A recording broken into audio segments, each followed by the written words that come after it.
இதுக்கப்புறம் சின்ன மனசு என்ன பண்ணா ராஜாங்க வந்து தமிழ்ச்செடியை பற்றி யோசிச்சுட்டு இருக்காங்க. அவளை திரும்பி வீட்டுக்கு கூட்டிகிட்டு வரலாமான்ற மாதிரி தான். பாட்டியும் தமிழ்ச்செடிக்கு ஃபேவராக தான் பேசிகிட்டு இருக்காங்க.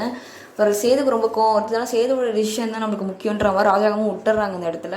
அதுக்கப்புறம் அடுத்த நாள் வந்து கோர்ட்லேருந்து ஆர்டர் வருது, இந்த மாதிரி நீங்கள் டைவர்ஸ் வாங்க வரணுன்ற மாதிரி. அப்போ டக்குனு சேதுவும் கிளம்பி போகிறாங்க. தமிழ்ச்செடியும் காலேஜ் போகலான்னு போகும்போது இந்த மாதிரி சொல்லாமல் சரின்னு சொல்லிட்டு கோர்ட்டுக்கும் வராங்க. கோர்ட்டுக்கு வரும்போது சேது வந்து எனக்கு டைவர்ஸ் வேணுன்ற மாதிரி சொல்கிறாங்க. தமிழ்ச்செடியும் எனக்கு இதில் விருப்பம் இல்லைன்ற மாதிரி சொல்கிறாங்க. கோர்ட்டில் இருக்கவங்க கோவப்படுறாங்க.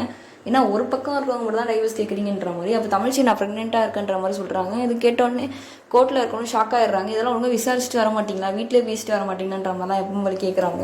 தமிழ்ச்சியும் ஸ்ட்ராங்காக சொல்லிடுறாங்க, நான் டைவர்ஸ் தான் தர முடியாது. கோர்ட்டில் இருக்கவங்களும் சரின்னு சொல்லிட்டு பேசி முடிவிடுங்க. இருந்தாலும் 6 மாதம் டைம் தரேன், 6 மாதம் நீங்கள் 2 பேரும் ஒன்றா தான் இருக்கணும், ஒரு வீட்டில் தான் இருக்கணுன்ற மாதிரி சொல்லிடுறாங்க.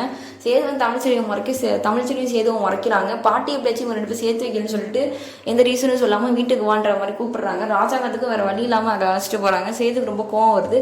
எப்பவும் போல் முன்னாடி தமிழ்ச்செடி வந்த மாதிரி தான் அந்த வீட்டுக்கு வந்துட்டு இருக்காங்க. சேதுவும் ஒரு சைடு மறைப்பாங்க, தமிழ்ச்செடியும் ஒரு சைடு மறைச்சிட்டு தான் இருக்காங்க. எப்படி இருந்தாலும் இந்த நிறைய பிளான்லாம் போடுவாங்க. தமிழ்ச்செடி வீட்டுக்கு வந்து அந்த குழந்தைய எப்படியாச்சும் அவாய்ட் பண்ணியே தீரணும்னு சொல்லிட்டு சாப்பாட்டில் ஏதாச்சும் கலப்பாங்க மாத்திரலாம். அப்புறம் எது ஒரு வழி இல்லாமல் தமிழ்ச்செடியை பார்த்துப்பாங்க. தமிழ்ச்செடிக்கு வேறு வழி இல்லாமல் சேது அக்செப்ட் பண்ணிப்பாங்க. எப்படி தான் டேரக்டர் வந்து இது 100 எபிசோடுக்கு மேலே கொண்டு போயிடுவாங்க, இவங்க 2 பேரும் சேர்க்கணுன்ற மாதிரி. அதுலேயும் நிறையா பிளான்லாம் போட்டு தமிழ்ச்செடியிலேருந்து தப்பிக்கணும், அதுலேருந்து தப்பிக்கணும் தான் சீன்லாம் எடுத்துகிட்டு தான் வரும்.